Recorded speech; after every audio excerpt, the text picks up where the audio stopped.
दोस्तों यहाँ के कई जगहों पर लाखों सालों से ना तो कोई बर्फ गिरी है और ना ही कोई बारिश हुई है, फिर भी वहाँ पर मोटी बर्फ की परतें हैं और ये दुनिया की सबसे खतरनाक और सबसे रहस्यमय जगह है। आपको अगर इस दांत पर जाना है तो अपना एक दांत निकलवाना पड़ेगा और यहाँ पर कोई भी टाइम जोन नहीं है। यहाँ पर हड्डियों को जमा देने वाली ठंड है। यहाँ पर एक भी इंसान स्थायी निवासी नहीं है।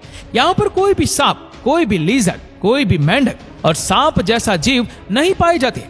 यहाँ पर ज्यादातर जगह ऐसी है जहाँ पर इंसान तो क्या, पृथ्वी के किसी भी जीव के कोई भी कदम पिछले करोड़ों सालों में नहीं पड़े। ये है अंटार्कटिका।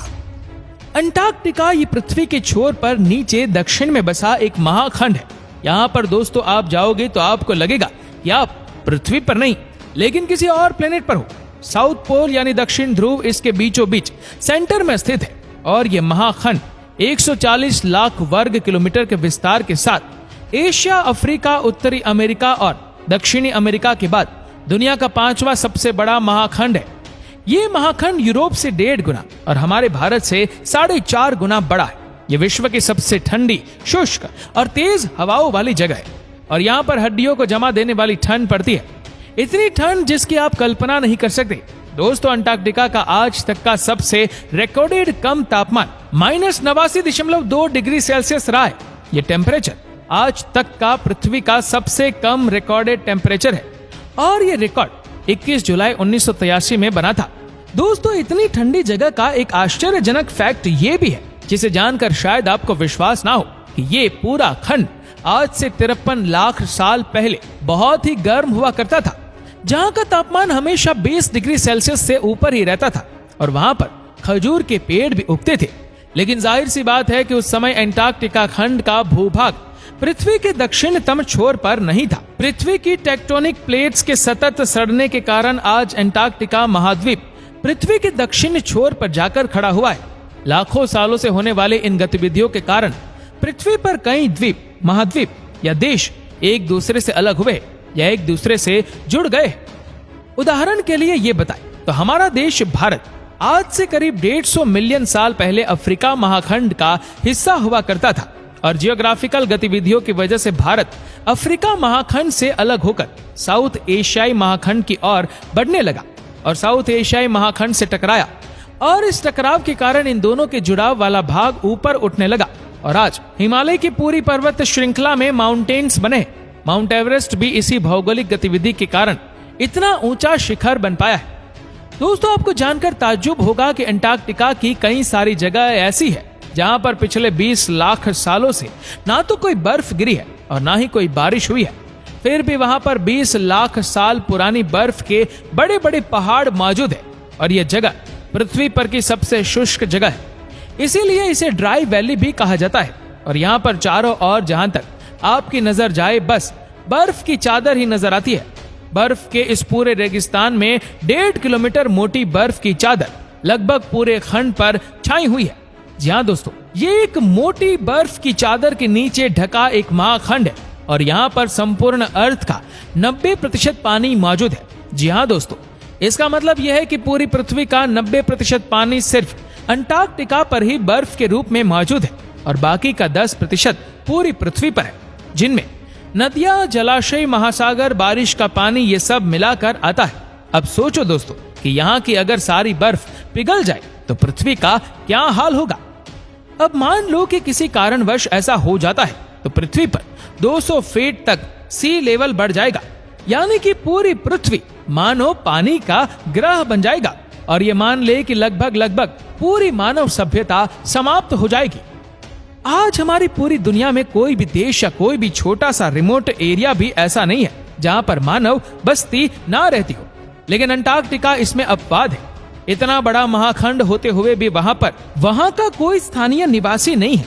जी हाँ, पृथ्वी पर कोई भी इंसान अंटार्कटिका का नागरिक नहीं है, किंतु यहाँ पर विविध देशों के रिसर्च स्टेशन है जहाँ पर सालाना करीब 2000 से 5000 लोग आते जाते रहते। अंटार्कटिका में भारत ने अब तक 3 रिसर्च स्टेशन ढाले हैं, जिनमें से 2 एक्टिव है। अंटार्कटिका में मैकमुर्डो नाम का अमेरिका का एक न्यूक्लियर पावर स्टेशन भी है जो साल 1962 से यहाँ पर चल रहा है। अंटार्कटिका में जो लोग यहाँ पर रिसर्च करने के लिए आते हैं वो लोग यहाँ पर सिर्फ समर में ही 6 महीना रुकते हैं और यहाँ का समर भी बहुत ही ठंडा होता है, जबकि विंटर में तो किसी भी इंसान के लिए यहाँ पर रह पाना बहुत ही मुश्किल है। यहाँ पर जाने के लिए हर एक इंसान का, हर एक रिसर्चर्स का मेडिकल चेकअप होता है, जिसमें यह सुनिश्चित किया जाता है कि यहाँ जाने वाले हर एक इंसान की विजरम दांत निकाल दी है या नहीं। यानी कि अंटार्कटिका जाने वाले हर एक इंसान का विजरम दांत निकाल देने के बाद ही उसे अंटार्कटिका जाने की परमिशन मिलती है। दोस्तों, आपको ये जानकर ताज्जुब होगा कि इस वीरान जगह पर भी इंसान जन्म ले चुके हैं। एमिलियो प्लामा नाम का एक व्यक्ति दुनिया के इस आखिरी छोर पर जन्म लेने वाला पहला इंसान बना था। दोस्तों, अंटार्कटिका एक वीरान जगह है और लगभग सभी कंट्री के लोग यहाँ पर जा रुकते हैं। ये जगह किसी कंट्री के अंदर में नहीं आती है, यानी कि किसी भी कंट्री की सरकार का इस पर दावा नहीं है। ये खंड ना तो किसी कंट्री के अंतर्गत आज तक हुआ है और ना कभी होगा। ये पूरा खंड एक सार्वजनिक जगह है। यहाँ पर ना तो कोई शहर है, ना कोई देश है, ना कोई बाउंड्रीज है और ना ही कोई गवर्नमेंट है। और यहाँ पर जो लोग जाते हैं वो जनरली साइंटिस्ट और रिसर्च पर्पस से ही जाते हैं। और फिर भी यहाँ पर आज तक करीब 11 लोगों का जन्म हुआ है और इन 11 में से किसी की भी डिलीवरी के दौरान या चाइल्डहुड में डेथ नहीं हुई है। यानी कि बाल मृत्यु का रेशियो अंटार्कटिका में 0% है।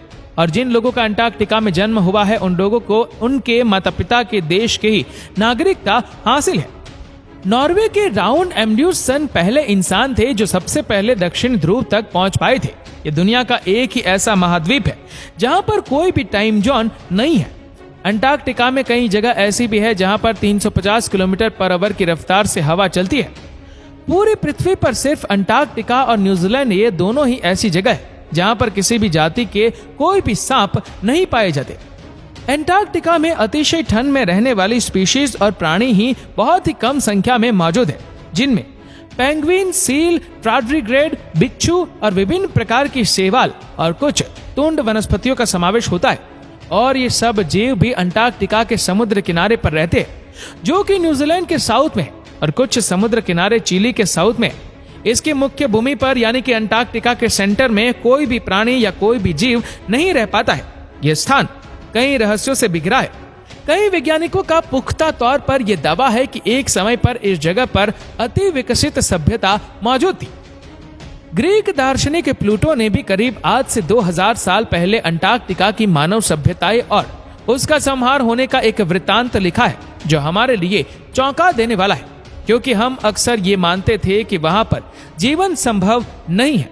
और इसलिए जानकर कुछ रोमांचक मनुष्यों ने अंटार्कटिका की पास्ट सिविलाइजेशंस पर रिसर्च करना शुरू कर दिया और वहां पर खोजबीन भी की। और वहां पर जाकर जो अवशेष और कुछ तथ्य जो सामने आए वो प्लूटो के दावे से हूबहू मिलते जुलते थे। इस पर कुछ वैज्ञानिक का कहना है कि हो सकता है कि सालों पहले हमारे ही पौराणिक सभ्यताओं के कुछ लोग इस जगह पर पहुंचे हो, और ये भी हो सकता है कि पिछले कई सालों से रिसर्च सेंटर को चलाने वाले कई लोग इन अवशेषों को दिखाकर कोई भ्रम पैदा करना चाहते हो।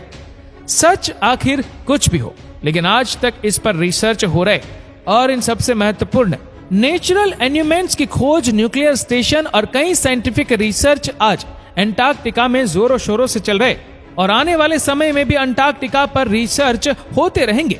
तो दोस्तों, अंटार्कटिका का ये वीडियो आपको कैसा लगा हमें नीचे कमेंट करके जरूर बताएगा।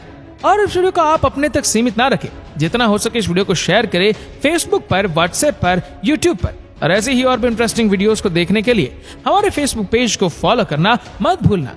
धन्यवाद।